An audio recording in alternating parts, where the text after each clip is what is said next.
I have the book, Frankly Franny, Check Please. This is a book that we'll be reading just to help us introduce the idea of math and restaurants. But before we read this book, I want to ask you guys questions. You guys are going to talk in your groups about these questions. First question. What does a restaurant have to do with math? If you have a coupon or something. If you have a coupon. Do you want to share something? Yes? You can add.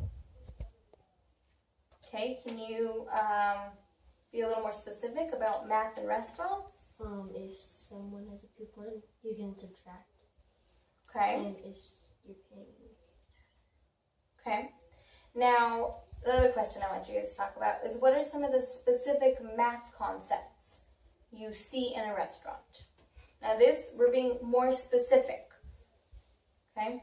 So go ahead, talk to your group. Addition, subtraction, multiplication, division. You can divide if someone's paying separately. Oh, wow, that's good, right? So let's say there's 4 of you guys, and you need to say, oh, we need to split the check, please. Then you would divide that total by 4. 4 by your total people. Good. What else? Multiplying. Oh, okay. 4 of the same thing. Okay, what if there's a special? Everyone orders the same thing. Right, that'd be easy. Just, everything was $7. Oh, 7 times 4. Boop, got the answer. Oh, very good. I like you guys thinking like that. What else do you see? If the waitress doesn't know how to count and he gives you the wrong change, you have to go back and ask him. And if he says, I don't know how to count. Oh, okay. Okay, good. That's good. What about the tip? Does that have to do with math? Maybe there's like a percent they want you to tip. You got to figure out the percents. Okay, good. Now I want you guys to talk about the percents. How you can figure out the percents when you're at a restaurant in your group. For this next activity, students, I'm going to hand you guys the menus. I want you in your groups to look at the menus and to think, what are some problems that could arise while you're at a restaurant? And I want you to think of how you can solve these problems. Once you figure out your solution, you will act it out. Make sure that you write down what the problem is on your paper and you write down the solution. Because you don't want to come up here ready to act and you're like, what was the question? What was the problem? Make sure you're prepared. I'm going to give you guys an example. Let's say you go with your family to Denny's. Okay. Let's say your total bill is $30. And you gave the waiter $50. Okay? He comes back and he brings your check. But he only gives you $10 back. Did he give you the correct amount? No. So in this case, is that a problem when you don't get your right amount back? That is a problem. That's where you would go to the waiter, okay, and you would figure out what is the solution you could get. Okay? Now, for the acting out, okay, let's say you, sir, you could be the waiter. Okay, so you could come and here's the check, ma'am, okay?